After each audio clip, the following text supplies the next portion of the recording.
странами и народами управляют. Первое оружие, вам понятно. Самое простое, военное. Но я утверждаю, что если та или иная страна начинает, значит, прибегать к военному оружию, значит, она не понимает ничего в управлении. Да потому что он понимает. Когда начинаешь стрелять, все, закончилась история государства и народа тоже. А есть ли оружие, которое работает более радикально, чем военное? Оказывается, есть. Это генное оружие. Страну можно поработить с помощью зеленой каски. Но в чем проблема военного оружия? Каски видны. Видно, кто стрелял. На место того, кого застрелили с нашей стороны, может встать другой, еще более как бы сильный. Так, значит, нужно искать другие методы. На уровне военной каски Россия уже несколько раз пробовали. Ничего не получается. Поэтому я утверждаю, что на пятом экономическом приоритете генного оружия результаты достигаются гораздо более устойчивые. А что такое генное оружие? Это алкоголь, табак, наркотики. Для того, чтобы народ не распознавал это как генное оружие, это вброшено в наше сознание, как наши обычаи, традиции и привычки. Ну как, русский мужик без стакана, вы вдумайтесь, каждый день нам это вбивают в наши головы.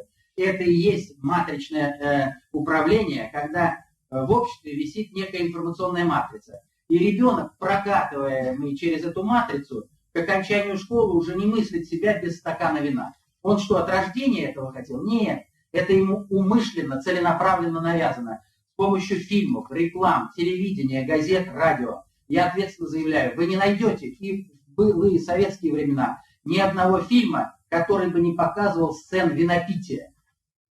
А что такое алкоголь? Вам никто никогда не расскажет, что такое алкоголь из врачей. И вот Чижик-Пыжик, где ты был? Выпил рюмку, выпил две, закружилось в голове. Зашумело в голове. А что зашумело-то?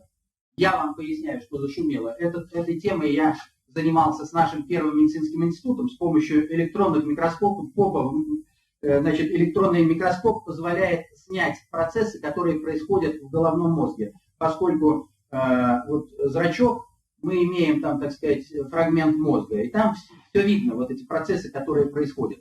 Вначале, значит, пациент, что называется, трезвый под микроскопом, а потом, после того, как он принял 100 граммов, там все становится понятным. Оказывается, что такое алкоголь?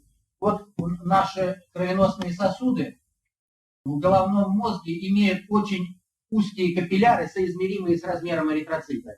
Эритроцит в нормальном состоянии имеет липидный слой, жировую смазочку. Когда алкоголь попадает в кровь, жировая смазочка нарушается, эритроциты начинают слипаться. Кровь течет не поштучно эритроцитиками, а вот у посвященных, кто придумал эти схемы уничтожения генетики того или иного народа, это называется эффект виноградной грозди.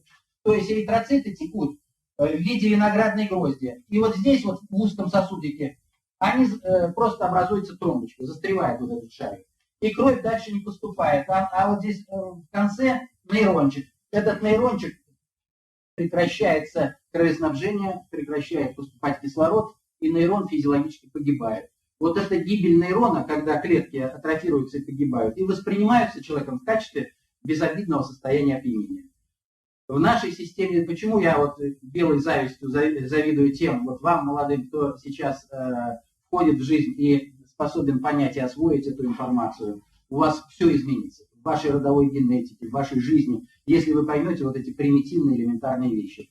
Мне, к сожалению, эта информация была дана там, в возрасте 40 лет, но после этого жизнь моего рода изменилась начисто. Я сейчас могу поверить во что угодно, но никогда не поверю, что в моей родовой генетике, близлежащей, там, сестры, братья, зятья и так далее, найдется человек, который в течение всей жизни сделает хотя бы один глоток пива или хотя бы один глоток шампанского.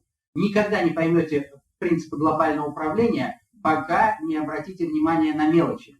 Мелочи, запомните, не имеют решающего значения. Они решают все. И для тех, кто понимает мелочи, все становится понятно. В моей книжке есть раздел специальный, 5, где расписано это детально и подробно, алкоголь и табак как генное оружие. Табак работает точно так же. При попадании, вот если вы не курите, проверьте, курнули, да, ровно сколько времени понадобится, сколько кровь пойдет от легких до головного мозга, и как только эта отравленная ядосодержащая кровь попадет в головной мозг, так ровно в этот момент у вас начнется головокружение. Спазмируют сосуды и не пропускают эту ядосодержащую кровь, как бы, так сказать, в тонкие структуры головного мозга. Следующий приоритет, на котором осуществляется управление глобальное. Вот эти два приоритета, можете с помощью пометить, это материальное оружие, то есть это конкретное вещество, конкретное устройство, да? Как они работают? Вот смотрите, если военное оружие вы берете шкалу, то здесь у вас что будет? Вот здесь у вас будет пистолет Макарова, здесь винтовка, здесь пулемет, автомат, пушка, ракета, да? Если вы берете генное оружие, то здесь у вас будет что? Табачок, пиво, вино, водка, марихуана, героин. Кто-то говорит, да вы что, героин и пиво, при чем здесь это? Я утверждаю, что это абсолютно одно и то же. Функциональное предназначение абсолютно одно и то же. Для подрубания генетики народа. Убойная сила разная, да. У пистолета Макарова и у пушки совершенно разная убойная сила. Точно так же у пива и у, скажем, марихуаны убойная сила разная. Но движение по этой прямой начинается всегда с пива. Самый опасный напиток – это пиво. И пока мы не осмыслим это, у нас ничего не изменится. Мы можем сколько угодно знать физику, химию, способы и системы работы спецслужб, но если у нас с 12 лет девочки и мальчики будут пить пиво, значит наш народ обречен, потому что мы утратим функцию воспроизводства того, чего у нас есть. Четвертый приоритет